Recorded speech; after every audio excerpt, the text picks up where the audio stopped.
Acompaña un muy reconocido el doctor Héctor Moreira. Él es neurólogo, médico graduado de la Universidad de El Salvador, con una residencia de radiología en el Hospital Militar de El Salvador y especialidad en resonancia magnética en el Centro Médico Siglo XXI de México, Distrito Federal. Encargado de la resonancia magnética del Hospital de Diagnóstico desde el año 2005 hasta la fecha, y es también radiólogo adscrito a las áreas de resonancia magnética y tomografía computarizada del Hospital Nuestra Señora de la Paz de San Miguel y al Departamento de Resonancia Magnética del Hospital San Francisco de San Miguel. Con ustedes dejo al doctor Héctor Moreira.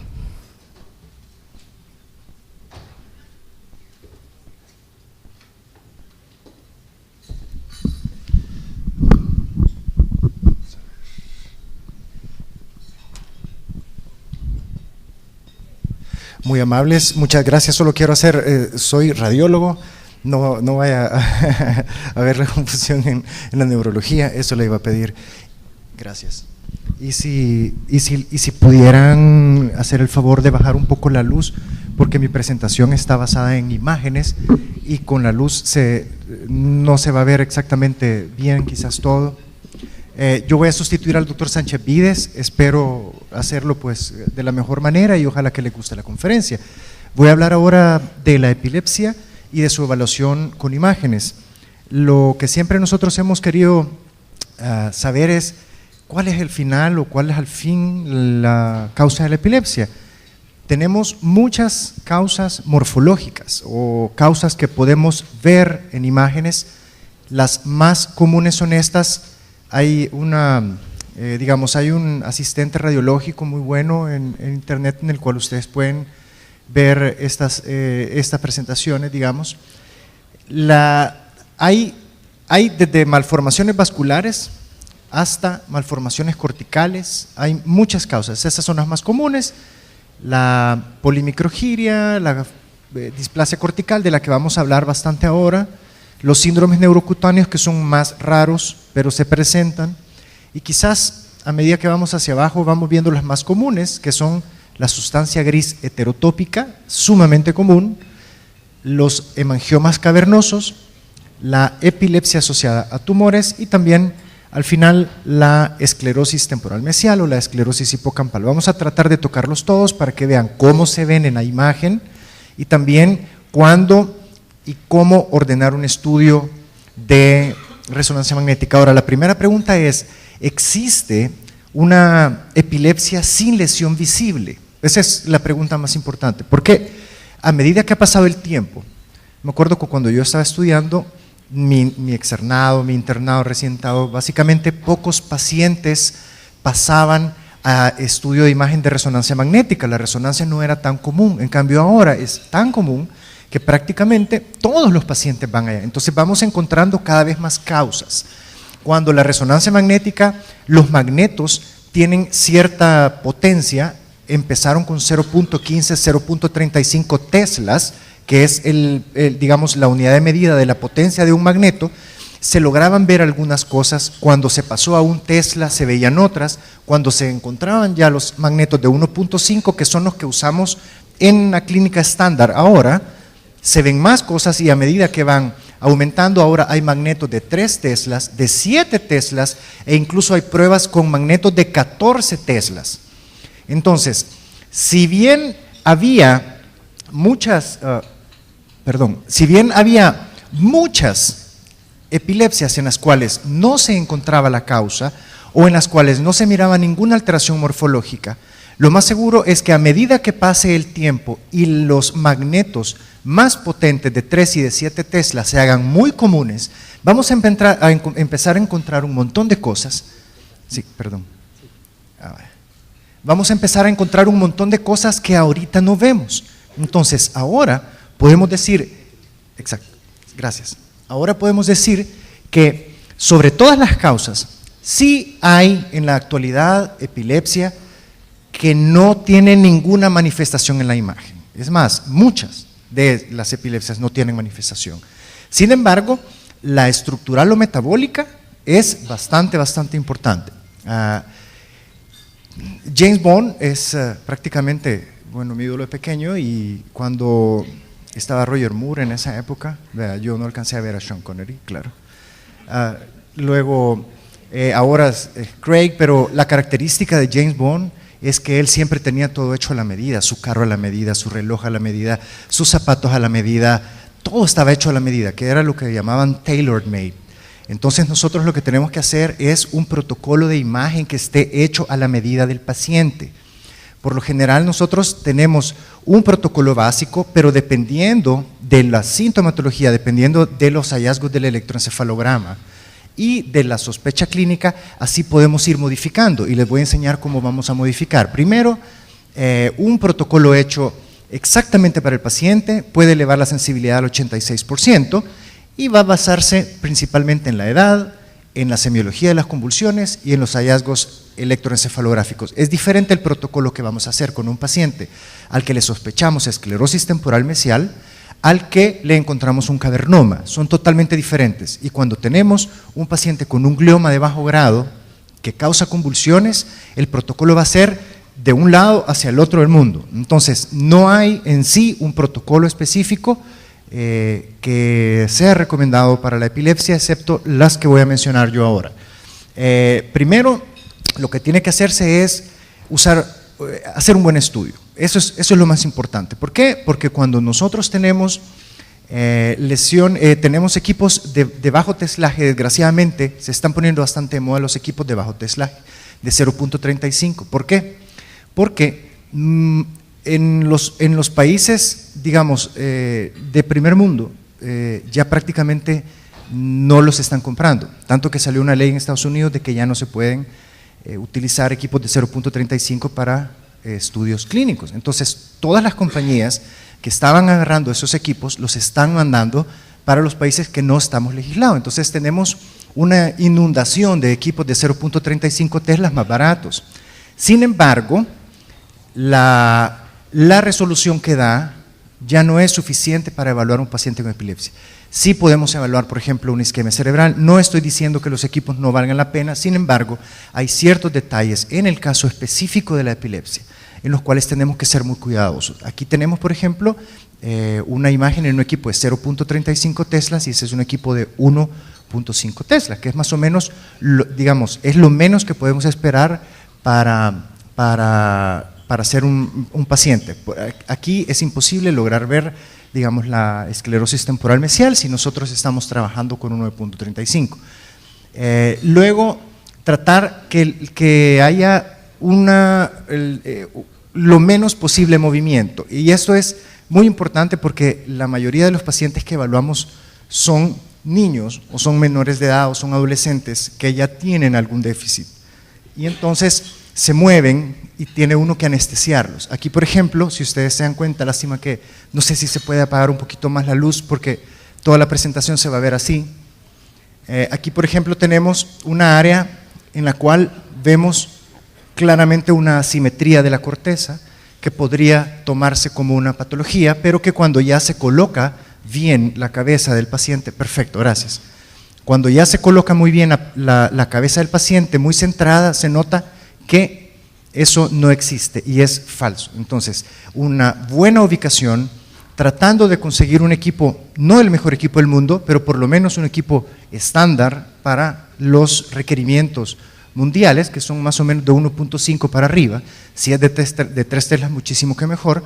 Tratar de evitar los efectos de movimiento. Cada compañía, y voy a mencionar GE, Siemens, Toshiba, cada compañía que fabrica resonadores tiene secuencias específicas para evitar el movimiento, ¿verdad? Dependiendo de la fábrica, no tengo ningún conflicto de interés. General Electric, por ejemplo, tiene uno que se llama Propeller, una secuencia que es llamada Propeller.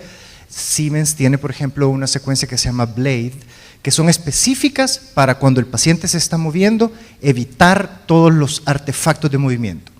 Luego, en la posición de la cabeza, tengo otro caso acá en el cual podemos ver que se ve asimetría entre uno y otro hipocampo. Observen, acá cualquiera podría decir, esto es sospechoso de esclerosis temporal mesial derecha. Sin embargo, al ubicar bien la cabeza, se ve que todo es normal. Entonces, simplemente que la cabeza esté rotada medio centímetro, puede ser que tengamos un mal diagnóstico.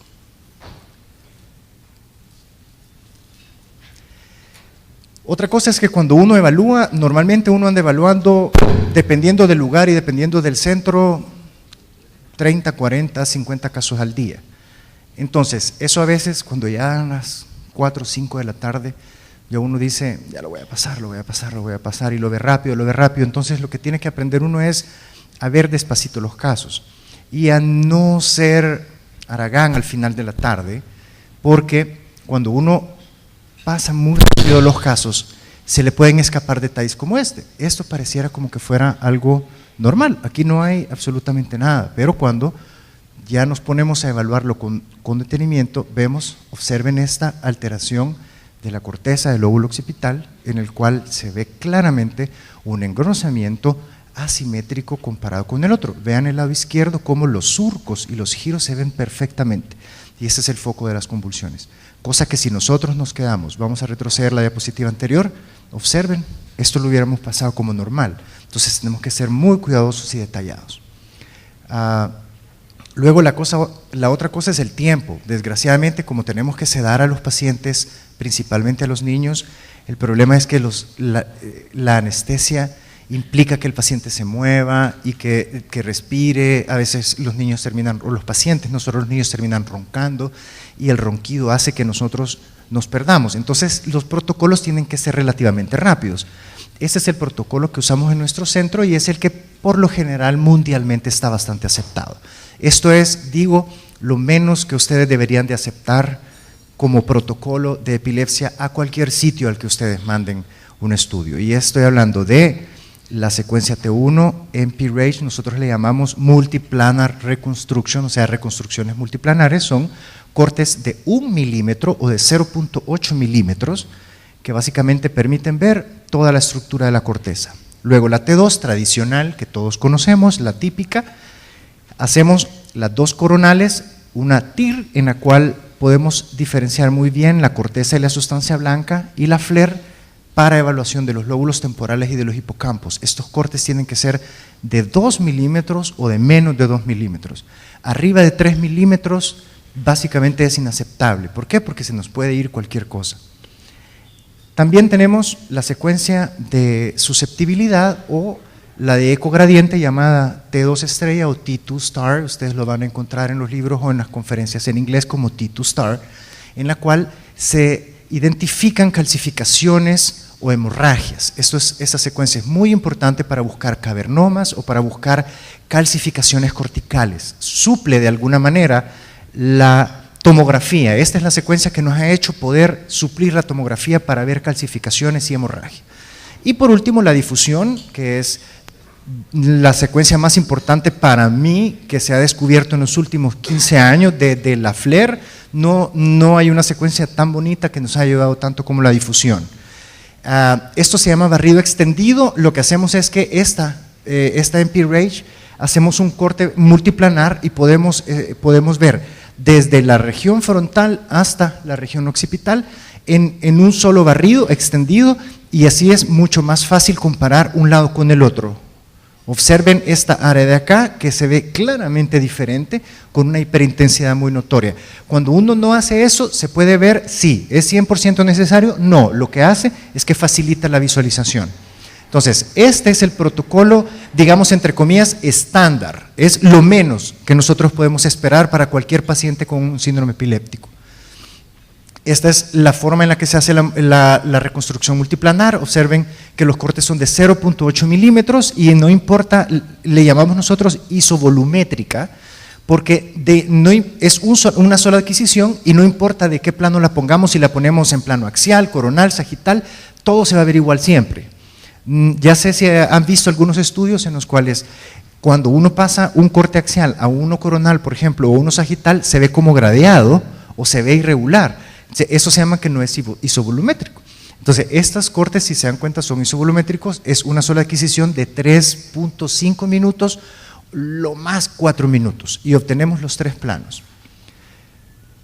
Ahora, los planos, eso es lo que voy a hablar ahorita. ¿Cuáles son los planos? Primero, para el lóbulo temporal, lo que nosotros necesitamos es un plano paralelo al lóbulo temporal y otro perpendicular. O sea, el coronal tiene que ser perpendicular. ¿Por qué? Porque así vamos a obtener perfectamente la evaluación de los hipocampos y de toda la región parahipocampal y el resto del lóbulo temporal. Este es lo más importante.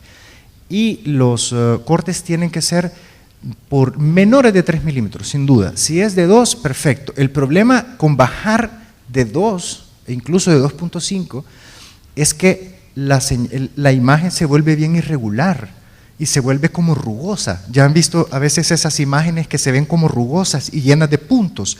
Cuando uno quiere bajar mucho, abajo de 1 milímetro, por ejemplo, consecuencias como esta, lo que se vuelve es rugoso. Entonces, a veces es mejor quedarse entre el 1.5 y 2 milímetros. Eso es lo que yo personalmente recomendaría. Aquí tenemos, por ejemplo, el famoso hipocampo. El hipocampo es la parte medial del lóbulo temporal, que se llama hipocampo porque parece un caballito de mar, que en griego se dice hipocampo. Entonces, si ustedes se dan cuenta, en el plano coronal, aquí tienen ustedes la cabeza, el cuerpo y la cola.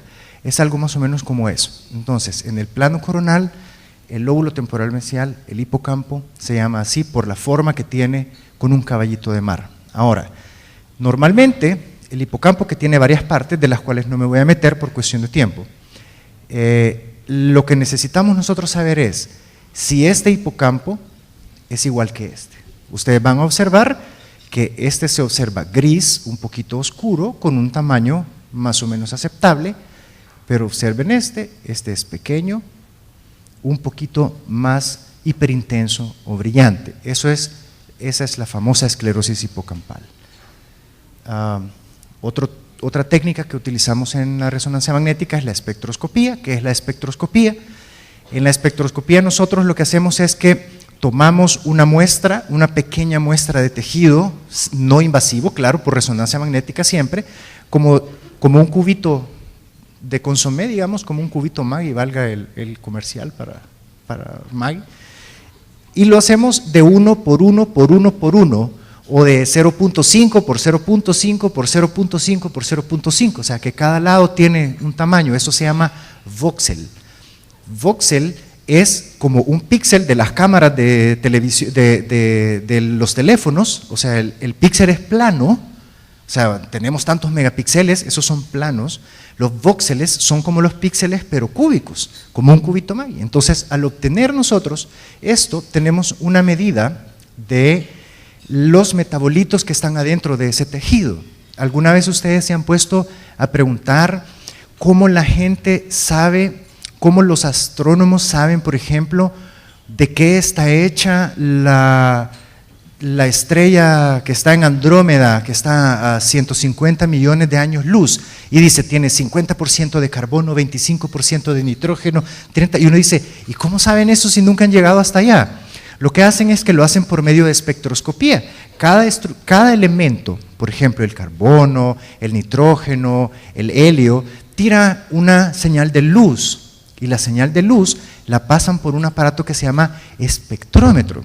Y el espectrómetro responde, cada elemento responde a un nivel. Este es 1, 2, 3, 4, 5. Entonces yo sé que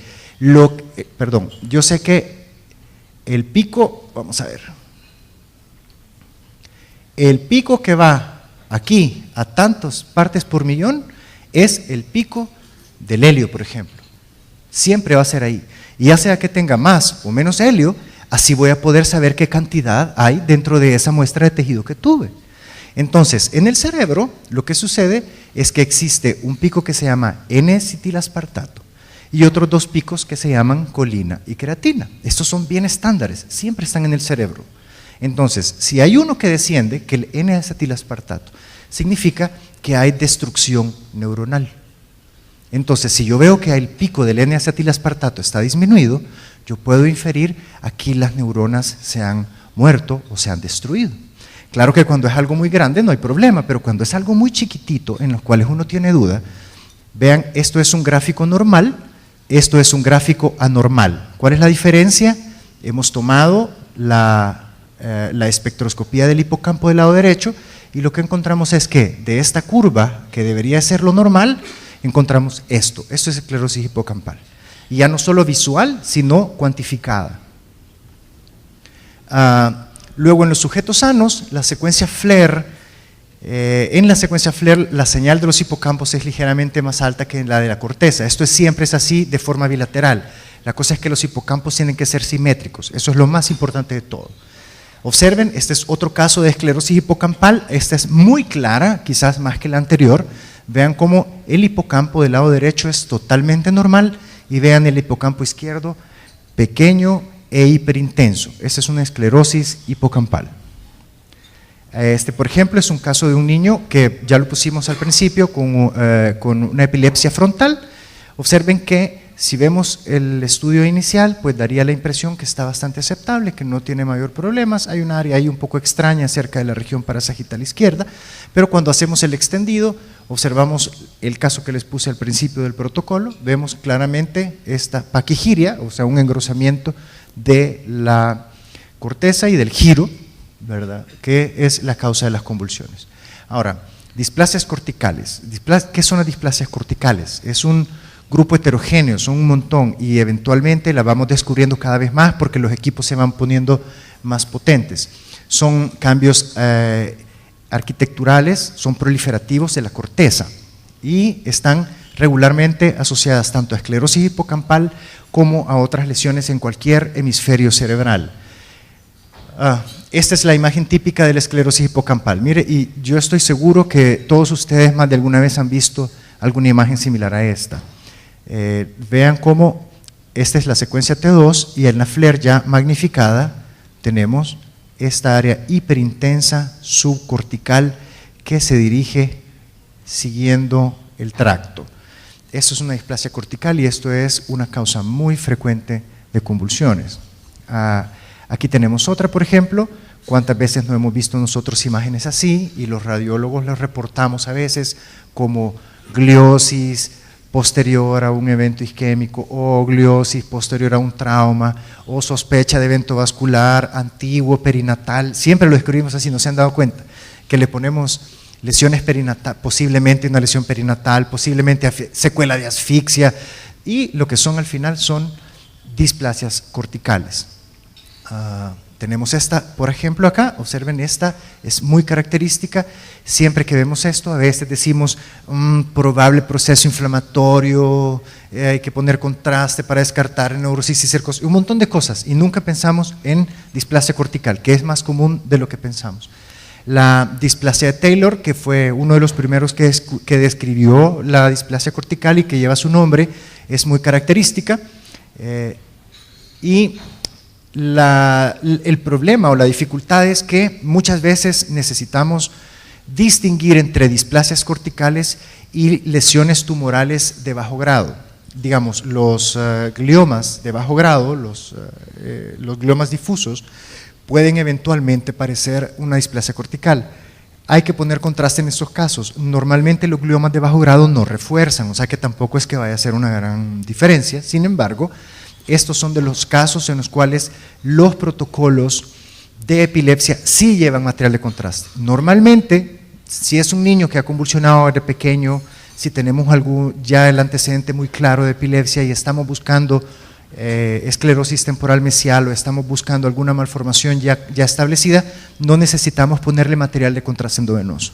Pero cuando nos encontramos con una lesión sospechosa de ser vascular, una lesión sospechosa de ser tumoral, ahí sí tenemos que poner, y es donde yo voy con lo del protocolo hecho a la medida del paciente.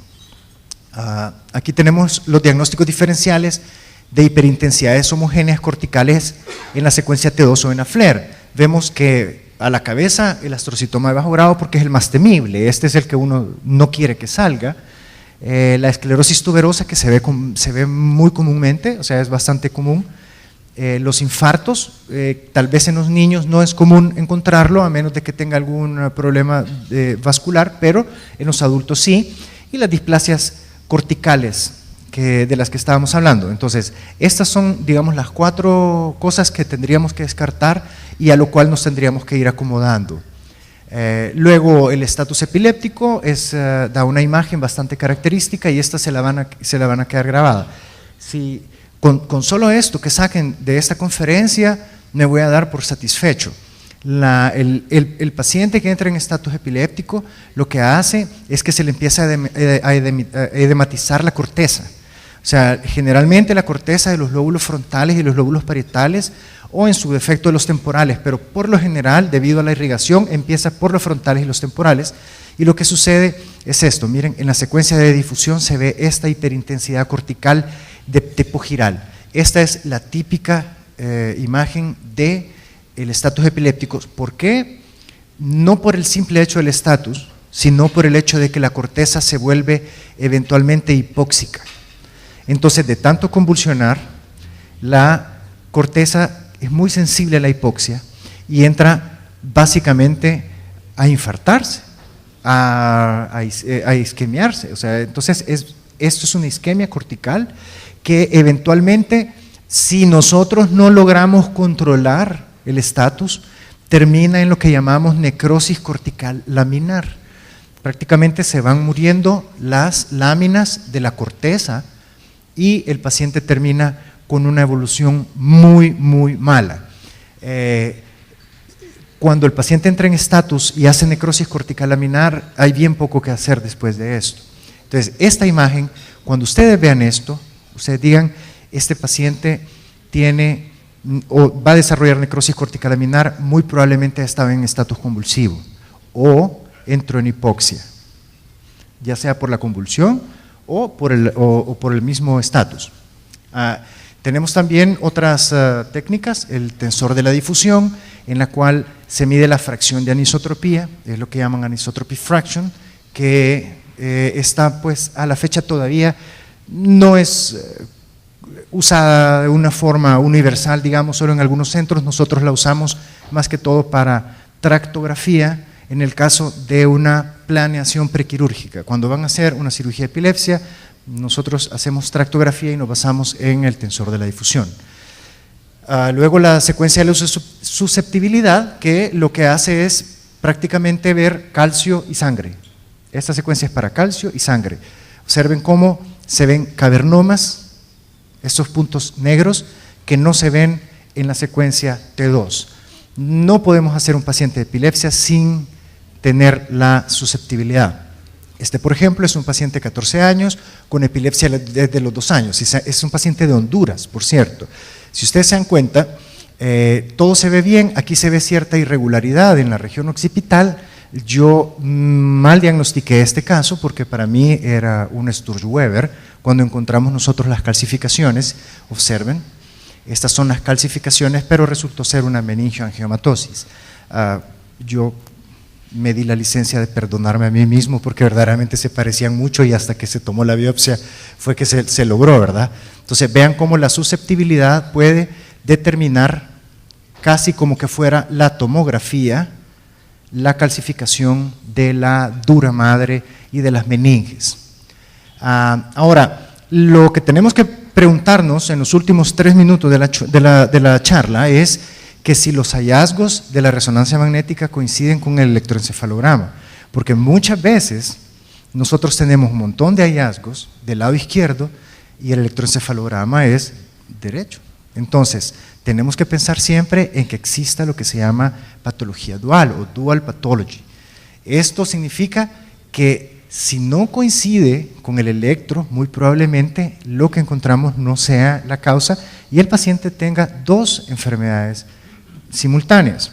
Entonces, esto por ejemplo es un paciente que el electroencefalograma era convulsiones del lóbulo frontal derecho. Ustedes saben que eso es sumamente claro, pero ustedes vean el hallazgo, una polimicrogiria, vean como miles aquí de giritos, ¿verdad? Cientos de giritos chiquititos metidos aquí hacia adentro, pero es parietal derecho, entonces es como que no coincide con el electroencefalograma. Entonces en estos casos tenemos que pensar siempre que hay una patología dual.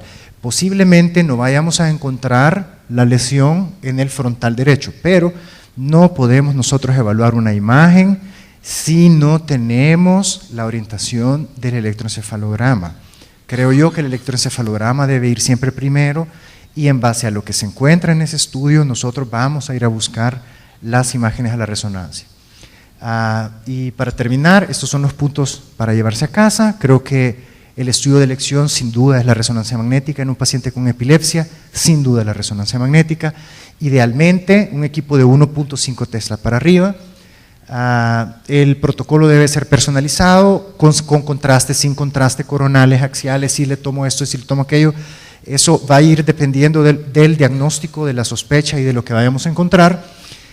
Contraste versus contraste, eso va a depender si es tumor, si es un cavernoma, si es por ejemplo una MAV, una malformación arteriovenosa, o si encontramos algo que sea diferente.